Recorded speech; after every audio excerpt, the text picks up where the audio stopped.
and along with Border Patrol USA, and we're here to speak up using our First Amendment rights while we still have it to speak on the crisis that's happening on the south of the border.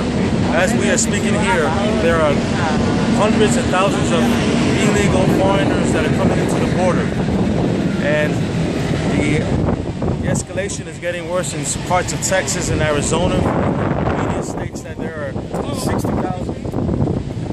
Okay, but what are you doing about the thousands coming to our country illegally? I know we have to move, but what are you doing about the thousands coming to our country illegally? I know I'm moving, but why aren't you moving the illegals out? Why aren't you moving the illegal alien trespassers out? What has the government told you to say to us? What has the government told you to say to us? That's right, yes. As you can see, we were just accosted by one of the Homeland Security agents who was patrolling the building. So we are now in a public sidewalk here. We're going to continue to discuss this and document this crisis here. As I was saying, we have a crisis on the border, and this crisis is going to escalate. I predict that it's not just going to escalate on the south of the border, but we're going to see illegal immigrants entering the north of the border, which is totally not secure. There's going to be a surge of immigration, especially now when President Obama is about to give an additional amnesty to another 3 to 5 million illegals that are here in this country illegally. That's going to cause another wave, stampede, more illegals from all over the country, all over the world.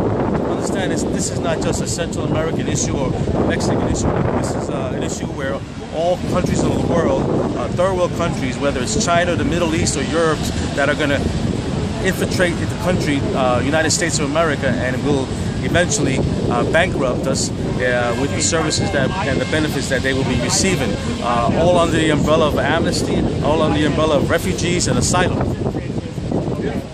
USA here in 26 Federal Plaza. We're here to demonstrate and to protest that the federal government is not doing their jobs. The border is porous, it's not secure.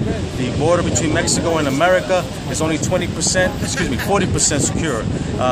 And the fence has not been completed. Only 300 miles of the fence have been built, where they promised 700 miles.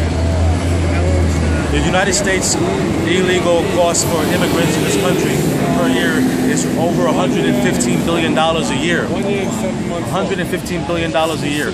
Now, if we give amnesty to these other 5 million, what's going to happen is they're going to be a chain migration where they're going to bring their families and their friends, because we don't even check who they are. And that number was going to double and triple within another 5 years. So we'll see a cost of American taxpayers flipping the bill to $300 billion, $500 billion in a relatively short period of time. And this, again, will bankrupt the country and was going to cost the taxpayers not only dollars, but their own security and well-being. You got to understand, a lot of these illegal immigrants that are entering here immigrants, they are illegal aliens. Illegal aliens, excuse me, are involved with parasites. Yes, they're involved with gang members. Texas has stated there are 100,000 gang members in Texas alone. 100,000 gang members in Texas. How many are here in New York City or New York State or across the country? These are not just children that are entering the border. Only 15% of them are children. 15% are children. The rest are teenagers and adults. There's a more immediate problem. We don't whether know if they have diseases or what kind of criminal records they have. So this needs to end. There's a more immediate problem coming in. That is